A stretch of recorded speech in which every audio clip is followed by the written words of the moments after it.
Hello Trickies and Trickers. Well, time for the second episode of Read the Day. And yes, it's another two-parter, where the first part is the end of one season, and the second part is the beginning of a first one. But again, I'm reviewing this as one full episode. So there you go. Anyway, so let's get on to talking about Time's Arrow. The Enterprise was recalled to Earth on a priority mission pertaining to evidence of aliens on the planet 500 years ago. The Arshuta Cavern near Starfleet headquarters in San Francisco, containing relics of the 19th century, and the severed head of Data. Dun dun dun! The Enterprise crew finds evidence pointing to a race of shapeshifters and cellular fossils native to the planet Davidia 2. Taking Data's second head, the Enterprise travels to the planet and discovers a temporal disturbance on the planet. Though no life forms are visible, the Enterprise senses the presence of suffering humans, and the crew work out that the aliens are slightly out of phase with time. Data notices that his android body has a face discriminator that will allow him to see the aliens, and Captain Picard reluctantly allows him to do so. Once in face with the aliens, Data describes them to the crew as absorbing strands of light from a device in the center of the cavern, but otherwise appear benign. However, as he observes, two aliens enter a time portal that he is drawn into. Data finds himself on Earth in San Francisco in the late 19th century.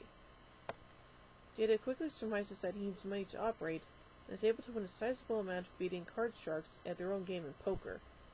Taking residence in a local hotel, Data claims to be a French inventor, providing the bellhop, future author Jack London, for help in acquiring parts to build a detector to find the aliens, using 19th century technology.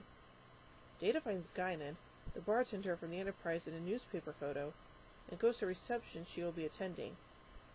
As she speaks with Samuel Clemens, aka Mark Twain, Data attempts to ask her questions about the future, believing her to have followed him back in time, but discovers that she is native to 1893 and has yet to meet the Enterprise crew.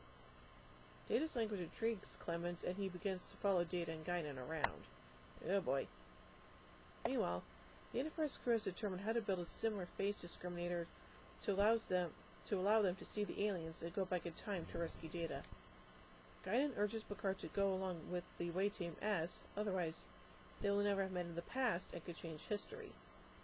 Picard and the rest of the away team activate the face discriminator and see the same aliens as Data described, but discover that the strands of light they are consuming are human life forces, taken at the moment of death.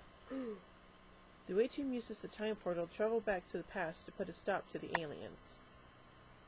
Arriving in 1893, the away team quickly locates Data, who explains the current situation. Using Data's device, the team, followed by Guinan and Samuel Clemens, are able to follow the alien shapeshifters to the same cavern near San Francisco, where they discover that the aliens have traveled to the 19th century to take advantage of a cholera outbreak, drain the life force from humans in infected areas to give the impression that their deaths were the result of an epidemic. In an ensuing struggle over a cane-like device used to open the portal, Data's head is detached from his body and left in 1893, and Guinan is injured. As Picard tends to Guinan, the rest of the away team, carrying Data's body, which continues to grasp the cane device, follow one of the aliens to the future, with Clemens also following them. Picard learns from the other alien that should the Enterprise destroy their base in the 24th century, the strength of the time shift will be amplified, potentially devastating 19th century Earth. Picard places a binary message using ion fillings in Data's static memory to leave instructions for his crew in the future. In the 24th century, Droid of LaForge reattaches Data's 500-year-old head onto his body, and Data discovers Picard's message. Data and LaForge devise a way of putting photon torpedoes in phase with alien habitat, and therefore avoiding the application of the time shift effect, whilst Riker decides to attempt to rescue Picard. As studies of the cane device reveal that, due to instability of the portal, only one person will be allowed to turn from the 19th century. Clemens offers to go back and save Picard. Clemens returns to the cavern in the 19th century, giving Picard the device to operate the time portal himself, and offering to tend to Guinan's wounds. Picard thanks Clemens, and explains that he wishes he could have gotten to know him better, but Clemens points out that his personality is written into his books. Picard returns to the future just as Riker orders Worf to fire the reconfigured torpedoes at the habitat, and is beamed out just in time. Whew! Man, that was a lot of stuff going on there, huh? So for honestly, this is a pretty good episode, and as two-part season endings / beginnings go, it's actually pretty good, but in my opinion, Best of Both Worlds is still a bit better. So overall, I give Time's Arrow 4 warp cores out of 5.